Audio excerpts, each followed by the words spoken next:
Hey guys, welcome back. In today's video, I'm going to talk about the 7 habits of highly effective people. Before you turn this video off, I promise I'm not going to go through the whole book.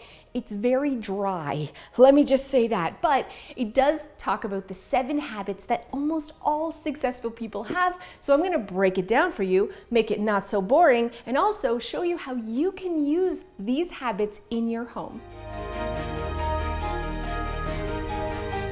The first habit of highly successful people is being proactive. And what this means is, picture 2 circles. The outside circle, I want you to put things that you're worrying about or stressing about that are out of your control, like other people's opinions, maybe your house is dated, maybe you don't have the finances to update it, maybe your spouse doesn't help around the house or pick up after himself. These are things that are out of your control. And when you're focusing on those things, that's called being reactive.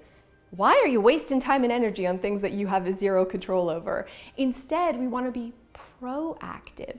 So we want to focus on the inner circle, the things that we can control, like our attitude, like our own ability to tidy and organize. When we stop being reactive and start being proactive, that's when we see real success, and it's the first habit of highly successful people.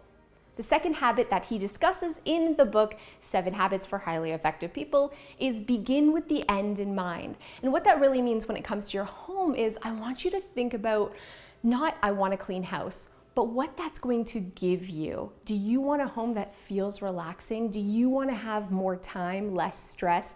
Let's focus on your actual end goal, not what things are going to look like, but how it's going to make you feel. Because when we focus on that, that really makes it less overwhelming, less stressful, but gives us an actual attainable goal. I want you to take the time to write down these values that you want a relaxing, simplified home, that you want a family where everybody works together cooperatively. I want you to write these down because here's the thing that Stephen Covey says: all things are created twice.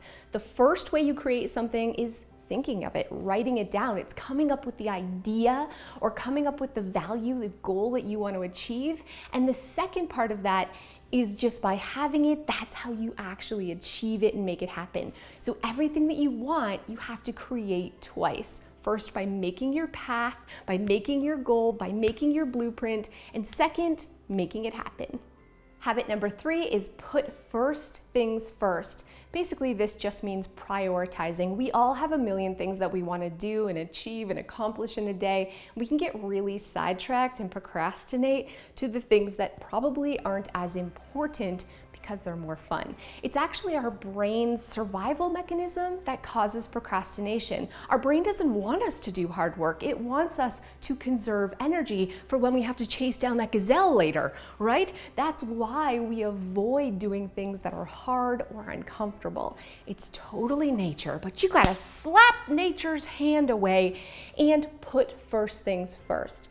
When you're making a to-do list or when you're approaching all the things you want to accomplish, you have to decide what's going to put me closer to that goal, to that value. What's the most important thing that I can do that's going to push the needle forward and give me the biggest results? And you always start with that one first.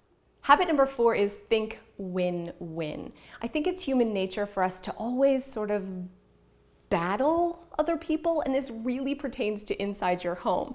Maybe you're like, I cooked, my spouse should clean, or I cut the grass, so you should vacuum. But when we think of our home in this way, that it's a point for you and a point for me and a point for you and a point for me, no one wins. We have to stop making this a competition. We have to stop looking at what someone else is or isn't doing and what we are or are not doing, and instead look at this as a team, and it's win-win.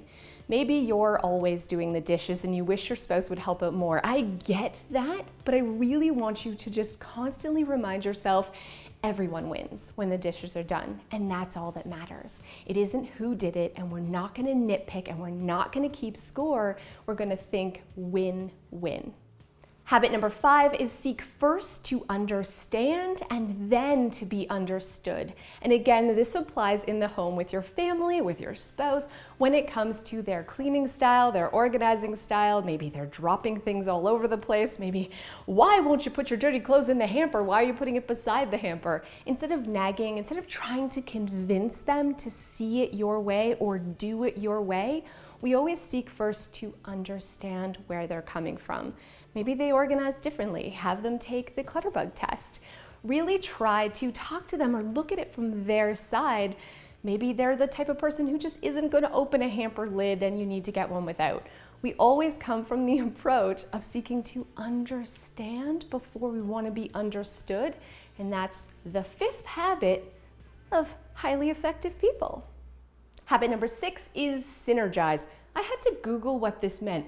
Basically, it's compromise. It's like teamwork makes the dream work kind of thing. Instead of trying to be the boss, instead of trying to be the one that sets the rules and have all your minions follow you, it's really important that we have family meetings every Sunday, that we sit down and we discuss things like what we're gonna have for dinner this week, or what's important to us in our home and in our lives and what we wanna focus on next as a team, as a family.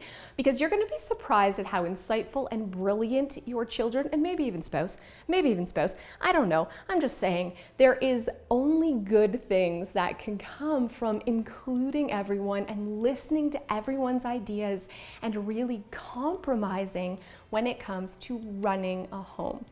And the last habit in this amazing book is Sharpen the Saw.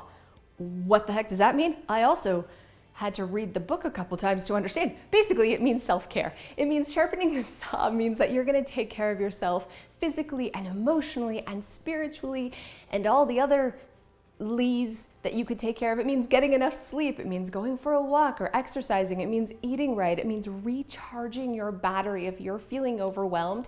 It's okay to take a day off and lay in bed and watch Netflix. Give yourself permission to do that, because in order to be successful and effective and have the life that you deserve, the life that you crave, you have to make time for you. You have to make time to learn and to do art or whatever it is that makes you happy. Schedule that in and make sure that that's a huge priority in your life. Of all of the 7 habits, I think number 7 might be my favorite because I do love the Netflix, but I also think it's something that we neglect to do for ourselves. We neglect to put ourselves first and to take care of ourselves, sometimes in pursuit of success. But obviously, according to Stephen Covey, this is one of the 7 habits, and therefore it's something that we have to make a priority. So thank you guys so much for watching. I hope to do like reviews of other self-help books. I have so many, but if you know of a self-help book that you love, that you would like me to do the Coles Notes versions, let me know in the comments below and I'll show you how that self-help book can apply to your home and family. We'll see you guys next time. Thank you guys so much for those of you who have stayed to the end. You know I love self-help books, but I just have this one real issue with them. Most of them, almost all of them. I feel like the first chapter, sometimes 2, is just the person bragging about themselves. You know, I have all these accolades. I've worked with Oprah. I've sold a bajillion, gazillion books. I've made $20 million by the time I was 20. You know what I'm saying? I know you feel me. I hate that part. I'm just like, get on with it. You sound like a douche canoe. You know what I mean? Like, we get it. You love yourself. We get it. You're awesome. That's why I bought your book, friend. Can you tell me how I can be awesome too? Let's just get through this part. And so, you know what I'm saying? You know what I'm saying. If you've read a self-help book, you know what I'm saying, and it probably has turned you off. And so if you've ever tried reading them or listening to them and you're like, I hate hearing this person brag about themselves, I can't do it, just skip the first 2 chapters. Trust me, that's a secret of getting through self-help books. And you're welcome. I'll see you guys next time.